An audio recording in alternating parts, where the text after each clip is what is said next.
So we are successfully reading all of the data out of the database on program startup. And we are also have code for reinitializing the database and rebuilding the data. Now what we need to do is add update methods for each of the things that changes the data in our instructor lists. And so a good place to start thinking about that is in our menu. So if we look at our user interface,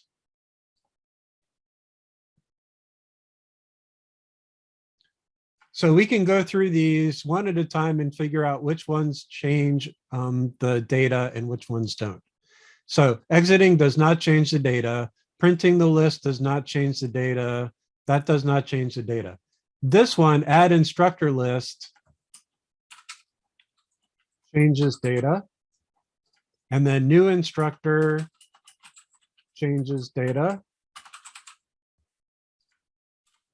And then deleting the instructor list.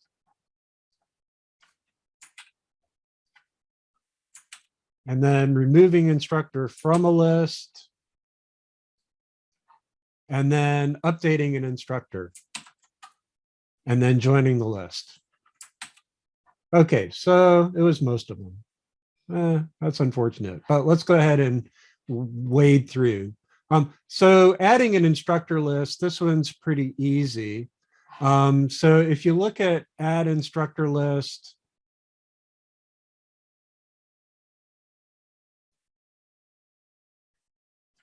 it's going ahead and it's making a new instructor list here and then appending it. And so what we really want to do, I think, probably is break this out into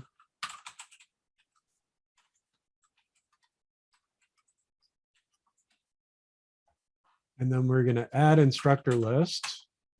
And then let's also call instructor list dot add to database instructor list.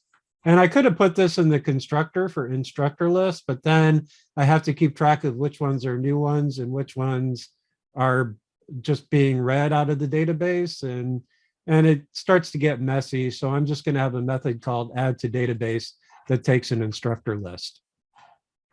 And then I don't actually need an object in order to execute this method. So it's going to be static. So I'm going to have a static method called add to database and instructor list. And so we'll put our statics at the bottom. Static method add to database instructor list. And that's going to call database add to database.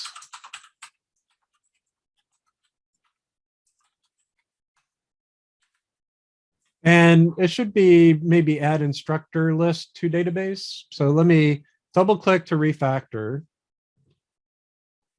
Actually, this one should be add instructor list to database.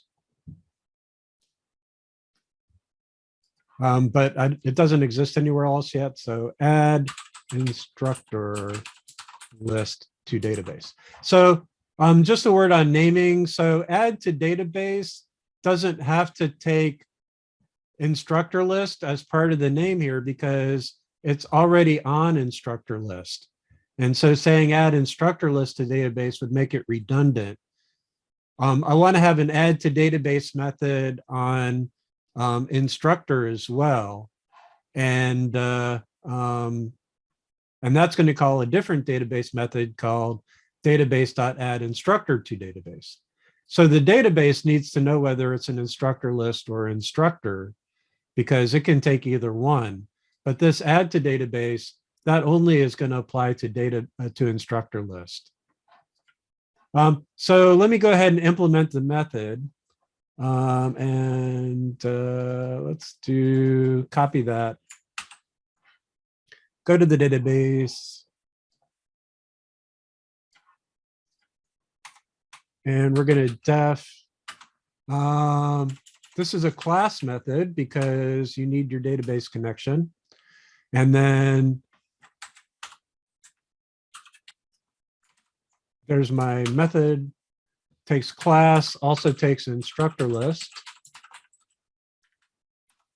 And then this is going to call cls.instructorlists.insert1. And then it's going to need a document. So I want to turn this instructor list into a dictionary, but that's not a database thing. That's actually a logic thing. So I'm going to have a method on instructor list for turning this thing into a dictionary. And I'm just going to call instructor list.toDict. And then on my instructor list, I'm going to have a toDict method, which I don't have yet. And this is going to be a regular, it's like a getter. So I'm going to put it right after this getter here. toDict. And this is just going to return a dictionary. And then the name is going to be self.getName. And then instructors is going to be a list comprehension. It's going to be instructor.getKey. I'm sorry. Yes, instructor.getKey for instructor in self dot under instructors. And I can do under name here because I'm in the, no, I can't. Okay. I think that's correct. So let's run it under the debugger with a breakpoint.